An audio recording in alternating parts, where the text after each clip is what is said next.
Pernah satu waktu, bukan satu waktu saja tapi beberapa waktu tahun lalu kita belajar soal arti daripada berkat. Berkat kalau saudara ingat khotbah saya, arti sebenarnya adalah bukan masalahnya diubahkan Tuhan, tapi saudara dan saya yang diubahkan Tuhan, itu arti berkat sebenarnya. Dan kemudian waktu lagi mempelajari firman itu dan membagikan firman itu, saya pernah berdoa dan katakan, Tuhan, bawa saya ke dimensi yang baru. Bawa saya ke dalam pengenalan akan Tuhan yang baru. Bawa saya ke dalam sebuah keintiman yang makin dalam dengan Tuhan.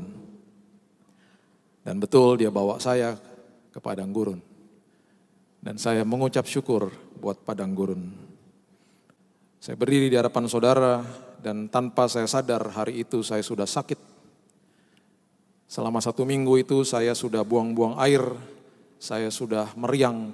Dan waktu saya ada di depan sini pun saya sudah sebenarnya sakit.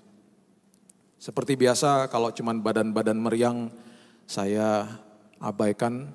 Saya pikir nanti juga istirahat akan oke lagi. Saya betul-betul rasa tidak kuat dan saya telepon kantor saya katakan saya nggak masuk hari itu. Di hari Senin itu saya diare sampai 6 kali. Dan saya tidak sadar dan saya nggak pernah lihat BAB saya, jadi saya tipe orang yang langsung flash bahwa saya selama 1 minggu itu sudah pendarahan. Saya sudah melihat segala sesuatunya serba dua dan saya sudah betul-betul keliengan dan lemesnya luar biasa. Dalam hati saya kok saya nggak pernah rasa seperti ini. Saya sempat tertidur dan jam 11 malam terbangun karena belum gosok gigi. Kebiasaan gosok gigi, jadi saya langsung ke kamar mandi, saya gosok gigi. Istri saya sudah setengah-setengah tidur. Saya lagi gosok gigi, nggak lama, lagi tengah-tengah gosok gigi, saya pingsan. Tidak sadarkan diri. Jatuh yang cukup keras, sempat ada lecet di kepala saya. Istri saya mendengar sebuah suara yang keras sekali, gubrak, di kamar mandi.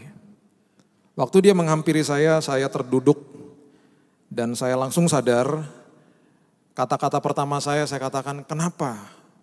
Jangan-jangan ini serangan jantung, saya bilang gitu. Istri saya juga setengah-setengah bingung, dia ngelihat saya biasanya kalau orang serangan jantung itu ada busa di mulutnya, dan saya ada busa juga di mulut saya, tapi waktu dia perhatikan dia katakan, bukan kok itu odol. Kan belum selesai gosok gigi, odolnya masih ada. Saya diangkat. Dan waktu saya diangkat saya bilang saya mules. Waktu saya BAB lagi di situ yang lihat adalah istri saya. Dia katakan, sayang kamu nih berdarah semua. Darah seger semua yang keluar. Saya diantar ke rumah sakit. Sampai di rumah sakit saya segera masuk UGD. Segera diambil darahnya, dicek darah. Dan kemudian dilakukan transfusi. Komponen darah, kalau saudara tidak tahu, itu ada 3 komponen darah yang mayor. Hemoglobin sebagai darah merah, ya, penghantar oksigen dalam tubuh. Kemudian ada yang namanya trombosit, kalau saudara luka dia yang menutup luka saudara. Kemudian ada yang namanya leukosit atau darah putih. Kalau dia sampai drop, itu pertahanan tubuh saudara terbuka, saudara akan rentan akan yang namanya penyakit, virus, bakteri, dan lain sebagainya. Malam hari itu segera saya ditransfusi darah merah karena HB saya atau darah merah saya levelnya sudah sampai 5. Biasanya kalau laki-laki 13 sampai 18, tadinya saya juga 15. Ini sudah drop sampai 5, makanya saya pingsan. Oksigen diberikan, transfusi diberikan. Besok paginya dokter kemudian datang ke saya dan katakan, Pak, kenapa ya harusnya kalau ada pendarahan di perut atau pendarahan di dalam Bapak itu biasanya yang drop hanya darah merahnya saja, HB-nya. Kenapa ini semuanya drop? Trombositnya juga turun, leukositnya pun turun. Ini pertanyaan yang mencurigakan bagi dokter. Singkat cerita saya dirawat selama 10 hari, transfusi berjalan terus. Dan di hari yang ke-10 ketika darah saya sudah mulai naik sedikit, belum normal, saya diperbolehkan pulang. Saya diperbolehkan pulang. Dengan catatan kalau sampai nanti ada apa-apa segera lapor ke dokter. Dokter katakan, Pak, kalau virus biasanya 2 minggu semuanya pasti normal lagi. Kita harapkan itu yang terjadi. Sempat saya di kolonoskopi, endoskopi, dan dinyatakan bahwa di dalam perut saya memang ada luka, tapi bukan sesuatu yang serius, malah kecenderungannya membaik. Kemudian dokter katakan begini, Pak, ini sudah lewat 2 minggu. Dan kalau sampai ini terjadi, mau tidak mau kita harus cek pabrik darah. Pabrik darah itu adalah sumsum tulang belakang, bone marrow, letaknya di belakang sini. Kita lihat Pak, kita cek bone marrow-nya. Tes bone marrow itu tidak nyaman saudara, karena yang bisa dianestesi atau dibius itu hanya dagingnya saja. Jadi ketika suntikan masuk dan dia masuk ke daging itu dianestesi masih oke, nggak berasa. Tapi ketika suntikan itu yang cukup besar masuk ke dalam tulang, tulang tidak bisa dianestesi. Saudara akan menjerit. Saya harapkan saudara tidak akan pernah alami itu. Saya menjerit. Dan itu sakitnya luar biasa. Saya katakan sama dokter, gimana dok, kapan bisa di tes bone marrow-nya? Dia katakan, tunggu saya mau liburan dulu sebentar, nanti habis tahun baru kita cek. Istri saya gak sabar, dia bilang udah kita ke Singapura aja sebentar, cek aja di sana. Jadi akhir tahun, bulan Desember di akhir tahun itu kita pergi ke Singapura, kita dirujuk ke dokter di Mount Elizabeth. Saya diberikan tempat oleh salah satu jemaat nginden yang ada apartemen di sana, di daerah Lavender. Saya bersuka cita dan mengucap syukur. Saya gak pernah minta-minta, dia yang tiba-tiba gak tahu gimana bisa WhatsApp-an nanyain saya ke sana dan katakan, loh saya itu ada tempat di sini, Bapak tinggal sini aja. Jadi saya menginap di sana dengan istri saya. Dan selagi saya nunggu hasilnya, Tuhan menyatakan dirinya kepada saya. Mulai dia berbicara dan setiap kali dia bicara itu selalu jam 5 pagi. Saya sampai nanya sama Tuhan, kok jam 5 terus sih Tuhan? Tuhan katakan gini, kan kamu selalu bangun jam 6 biasanya. Supaya kamu ingat apa yang saya katakan lewat mimpi, lewat visi. Kamu ingat dan ketika kamu bangun, saya harapkan kamu tulis sebagai jurnal dalam perjalananmu. Oke Tuhan. Penglihatan pertama saya, sebelum saya dapat hasil, Tuhan sudah kasih tahu sama saya. Tapi saya gak berani kasih tahu istri saya. Jadi satu pagi, jam 5 pagi, ada penglihatan yang jelas sekali, jam 5 pagi, ada suara begini kepada saya. Bahasa Inggris. I stop your leukemia. Saya stop kanker darahmu. Waktu saya terbangun, saya langsung kaget dan juga diteduhkan hati saya. Oh, oke Tuhan. Berarti nanti tanggal 2 hasilnya adalah kanker darah. Tapi mengucap syukur, Tuhan sudah beracara, Tuhan sudah stop.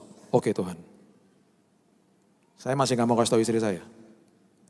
Hari berikutnya ada penglihatan lagi, kemudian penglihatan itu begitu jelas, ada seorang dokter di depan saya, dia membuka hasil daripada sebuah lab test dan dia katakan ini hasilnya, dia tidak berkata-kata apapun, kemudian ada selembar kertas putih di hadapannya dan kertas putih itu betul-betul warnanya putih dan bersih sekali.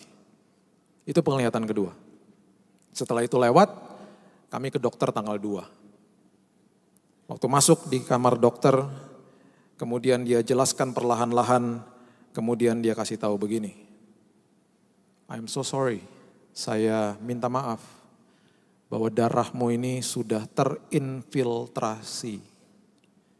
Ada zat asing yang masuk dan saya harus katakan Anda didiagnosa terkena AML, Acute Myeloid Leukemia. Itu adalah jenis kanker darah yang paling ganas. Paling ganas. Kanker darah tidak ada stadiumnya, kanker darah dinyatakan lewat jenis. jenisnya saya mirip dengan apa yang dialami oleh Ibu Ani. Acute myeloid leukemia. Dokter katakan ini sangat ganas dan ini harus segera diatasi. Istri saya nangis, terus dia tanya, kok kamu tenang aja? Saya bilang, ya Tuhan udah kasih tahu sama saya. Kenapa kamu gak kasih tahu sama saya? Saya bilang, ya udahlah, gak usah tahu. Saya bilang gitu. Saya bilang sama dokter di Mount Elizabeth, saya bilang karena itu rumah sakit swasta, saya katakan saya tidak di cover asuransi. Jadi saya tidak akan berminat untuk dirawat di sini. Kemudian dengan baik hati dia katakan, mau coba SGH, Singapore General Hospital. Istri saya yang sudah berpuluh-puluh tahun punya usaha untuk evakuasi medis pasien-pasien dari Indonesia ke Singapura. Dia begitu paham dan dia katakan bukannya SGH sudah tidak boleh lagi pasien Indonesia. Karena itu rumah sakit umum seperti di Jakarta RSCM, rumah sakit terbesar dan tertua di Singapura, alat-alatnya paling canggih, banyak dokter yang bagus-bagus di sana. Bukannya nggak boleh lagi, agent-agent yang di Indonesia aja udah nggak ada kok. Dia katakan betul, memang lebih diprioritaskan untuk warga negara Singapura. Tapi saya punya jalur khusus ke profesor hematologi, ketua hematologi di sana. Dia langsung angkat telepon. Perkenanan Tuhan, penyertaan Tuhan dimulai di saat itu. Dia angkat telepon, dia telepon dokter di sana katakan segera datang hari ini juga. Saya juga bingung tanggal 2 Januari dokternya kok sudah praktek. Kami segera ke sana karena dokter di Mount Elizabeth katakan segera ke sana karena ini momen atau sebuah kesempatan yang langka, cepat ke sana. Sampai saya di sana, dokter katakan, Pak ini sudah betul-betul akut. Saya minta kalau Bapak mau dirawat di sini, minggu depan segera mulai proses kemoterapi. Saya katakan, Dok, saya ada 2 pertanyaan. Saya mau tahu dananya berapa, karena saya tidak di cover asuransi. Yang kedua, saya minta izin pulang ke Indonesia sebentar, karena anak saya yang kedua ikut. Dan dia kelas 6 SD, saya harus pulangkan dia ke Jakarta, tata dengan baik, karena saya harus tinggalkan dia. Kalau saya sampai harus kembali ke sini dengan istri saya harus titipkan dia, karena dia lagi dalam proses mau ikut ujian nasional, dia kelas 6 SD. Dokter katakan oke, pulang, jangan lama-lama, dalam hitungan 3 hari atau 4 hari kamu segera harus kembali. Saya dikasih tahu dananya berapa. Waktu kami pulang, di taksi saya bilang begini sama istri saya. Prinsipnya 2, jangan minta-minta sama manusia. Jangan posting-posting apapun di sosial media. Saya nggak mau seolah-olah ngasih kode lah, apalah, tidak mau. Saya tidak mau minta sama manusia. Karena saya punya daddy saya yang unlimited. Saya punya papa di surga yang tidak ada batasnya. Jadi saya bilang, Tuhan, saya tidak ada asuransi. Kalau Tuhan bawa saya ke padang gurun ini, kalau Tuhan berkenan saya ada di Singapura untuk dirawat, Tuhan yang sediakan semuanya. Permintaan saya yang kedua, Tuhan, saya tidak mau hutang kepada rumah sakit. Saya tidak mau hutang, saya tidak mau minta sama manusia dan saya tidak mau hutang. Saya sebutkan angkanya, Tuhan, engkau dengar tadi dokternya bilang apa.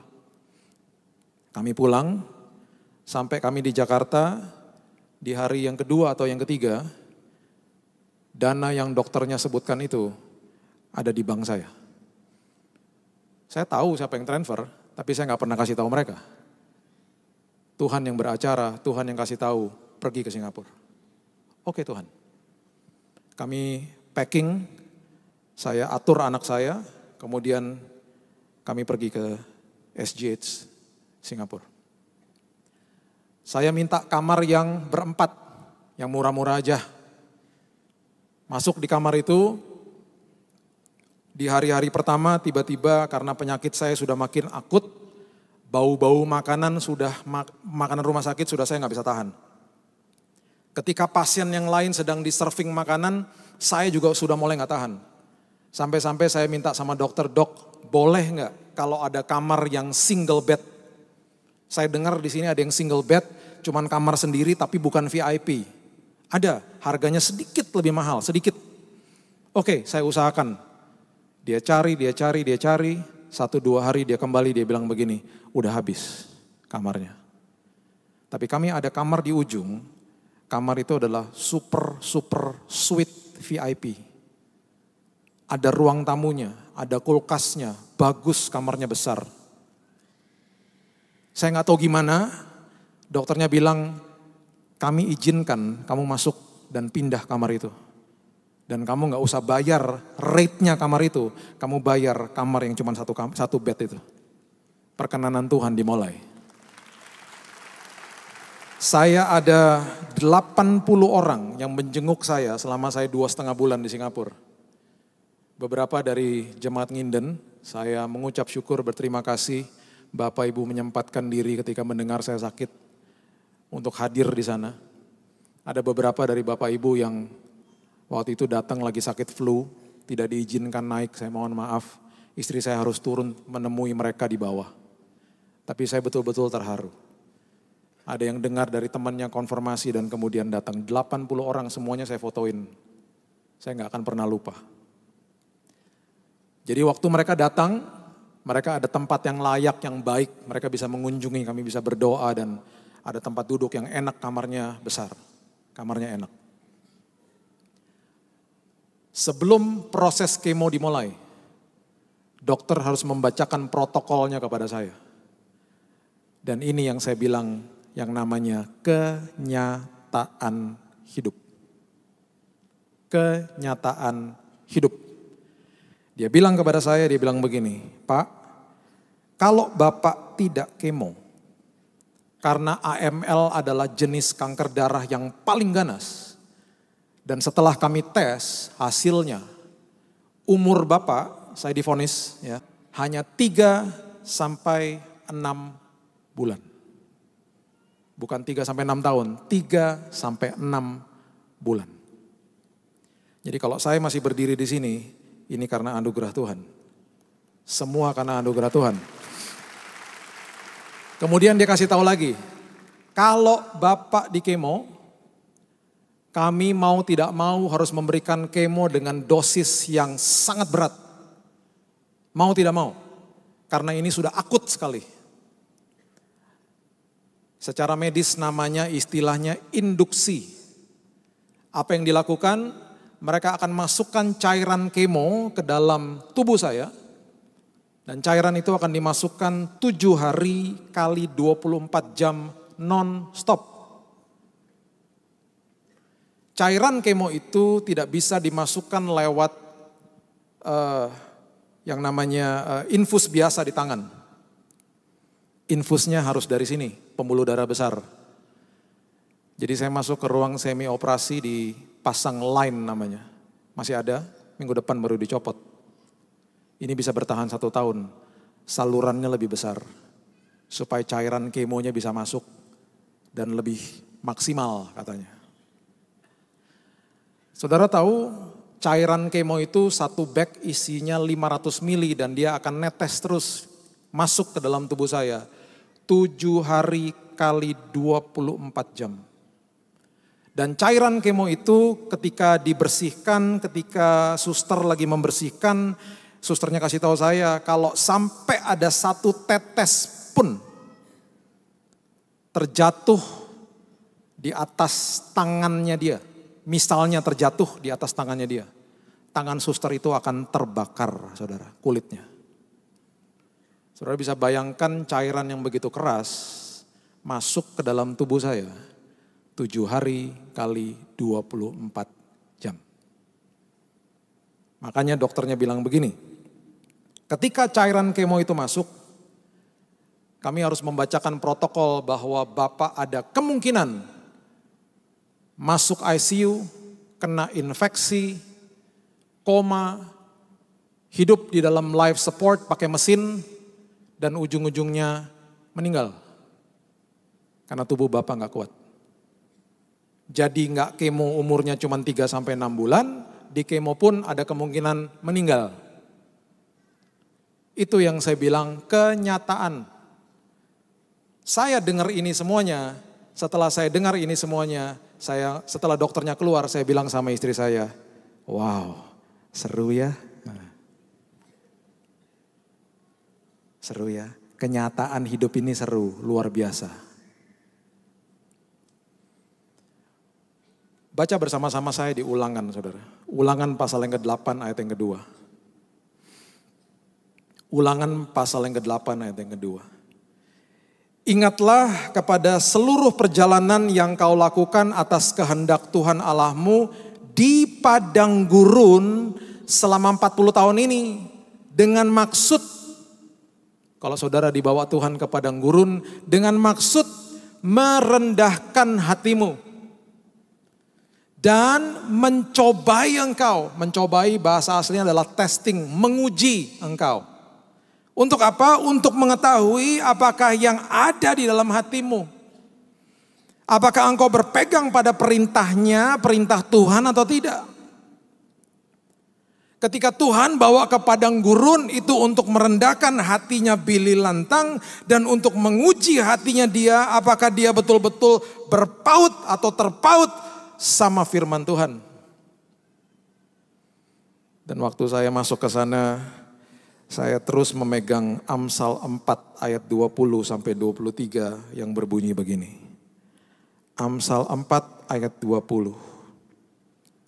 Saya baca ini setiap hari dan saya baca ini dengan suara yang keras supaya telinga saya dengar. Saya baca dan akhirnya ini menjadi ayat favorit saya selama perjalanan saya di padang gurun. Amsal 4 ayat 20. Hai anakku, perhatikanlah perkataanku. Arahkan telingamu kepada ucapanku. Jangan semuanya itu menjauh dari matamu, simpan itu di dalam lubuk hatimu.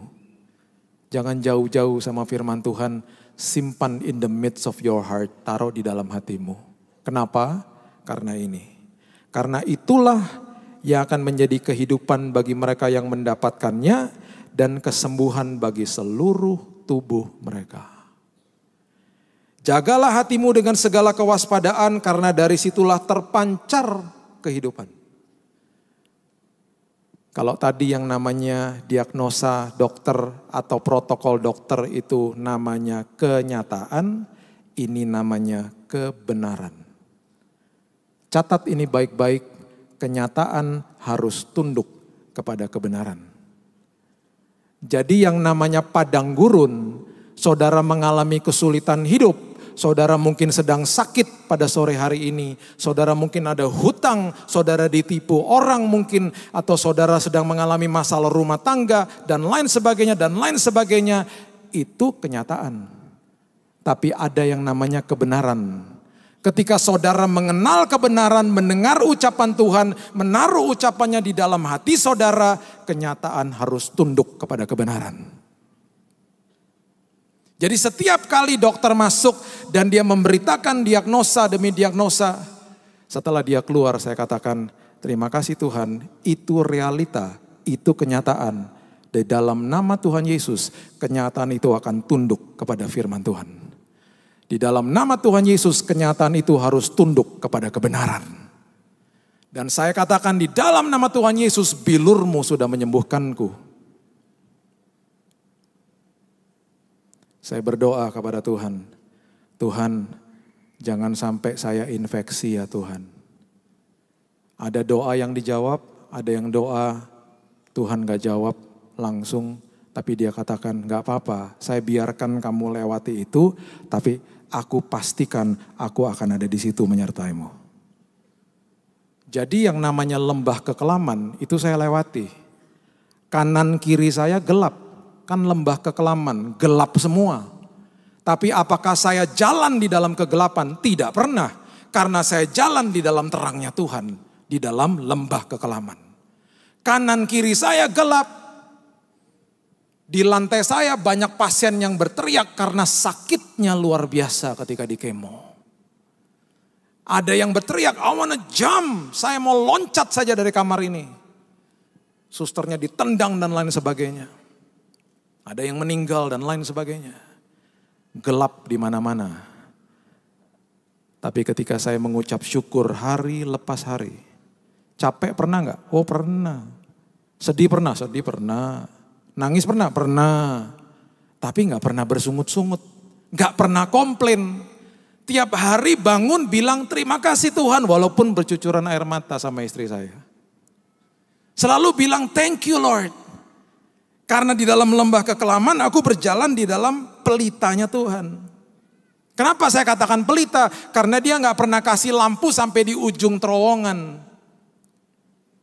Saya nggak pernah lihat ujungnya. Saya cuma dikasih pelita yang cukup bagi hari lepas hari. Kenapa seperti itu? Supaya imanku diteguhkan. Supaya setiap hari aku belajar, terima kasih ya Tuhan. Pelitamu cukup bagi hari ini. Terima kasih ya Tuhan, perkenananmu cukup bagi esok hari. Saya kena infeksi, saudara. Perut saya kena infeksi, paru saya kena infeksi. Karena ketika kemo dilakukan, yang tadi saya katakan yang namanya darah putih, leukosit saya, sudah drop sampai level 0. Terendah adalah 0,03. Kalau darah putih drop, itu berarti pertahanan tubuh terbuka. Virus, bakteri semuanya merajalela di tubuh. Itu yang dokter paling takutkan. Dan ketika itu masuk semua di tubuh saya pernah dimasukkan ke dalam ruang tindakan ketika cairan dari paru-paru saya diambil untuk dites. Karena sudah gak karu-karuan di dalam sini. Panas saya sempat sampai 40 derajat. Dan karena ada virus di dalam saya dan infeksi, badan saya menggigil selama 30 menit. Tempat tidurnya goyang, gubrak. Istri saya di sebelah saya, kasih saya perjamuan, dia bacakan Mazmur 91. Dan di tengah menggigil yang sudah gak kuat lagi tubuh saya, seperti ini sudah terpanggang otaknya. Saya kolaps, pingsan. Memory lapse, istri saya panggil saya, mata saya udah putih. Dokter sudah standby. Kalau keterusan langsung masuk ICU. Gak tahu gimana, saya bangun dalam hitungan menit. Dan tiba-tiba keringetan semuanya. Pulih hari itu. Saya tidak pernah masuk ICU. Sama sekali gak pernah. Jadi saya belajar lagi. Oh iya gak apa-apa Tuhan. Tuhan biarkan itu terjadi tapi Tuhan menyertai. Jadi kemudian saya selalu bilang terima kasih Tuhan buat kenyataan itu. Karena kenyataan harus tunduk kepada kebenaran. Dan ketika saya pelajari di dalam firman Tuhan, tokoh-tokoh Alkitab yang dibawa ke dalam padang gurun adalah tokoh-tokoh yang luar biasa.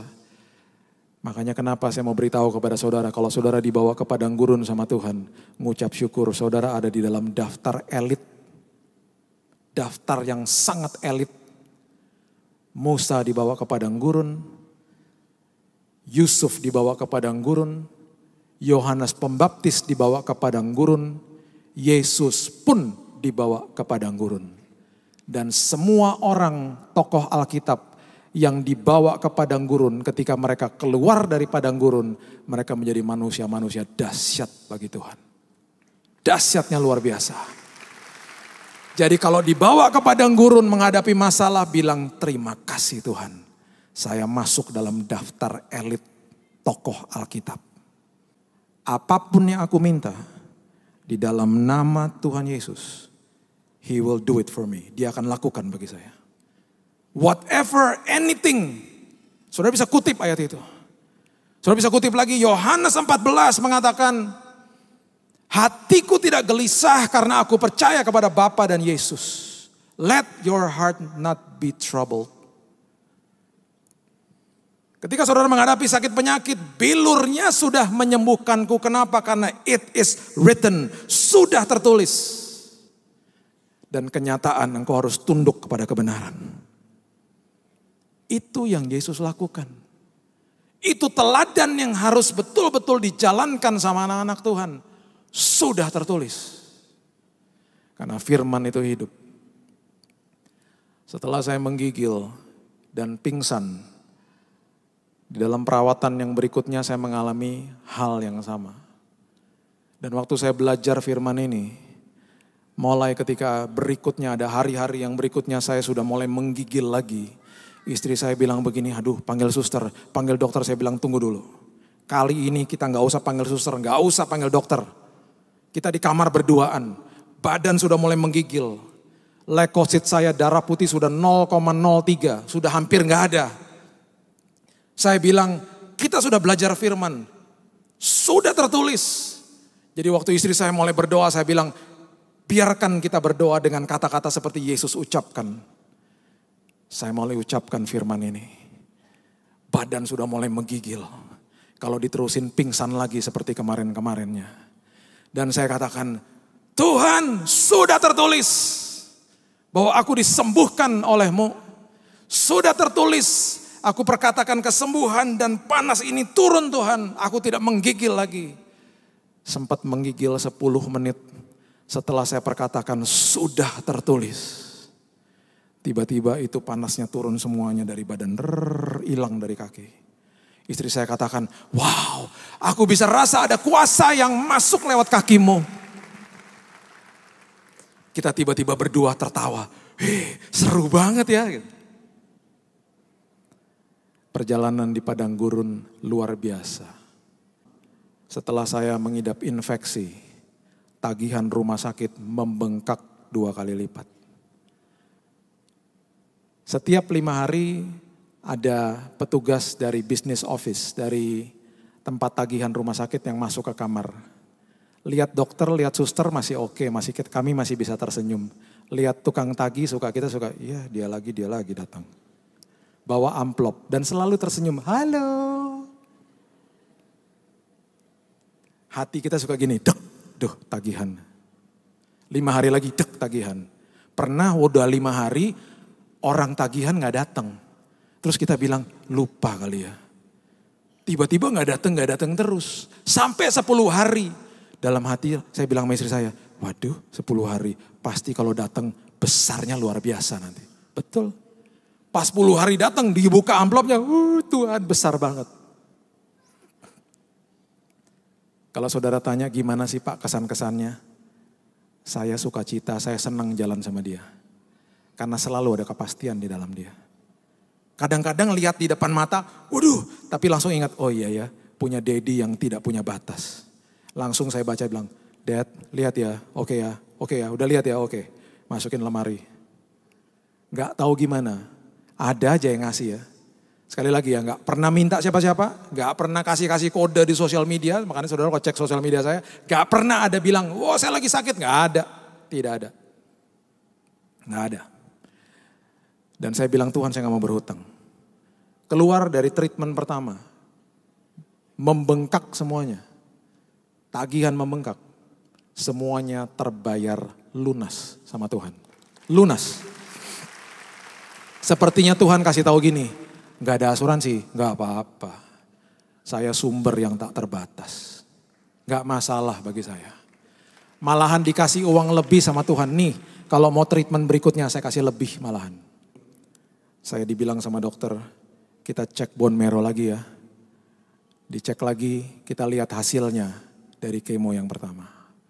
Tujuannya dari kemo yang pertama itu supaya kadar kankernya itu di bawah 5%. Ya 4-3 gitulah.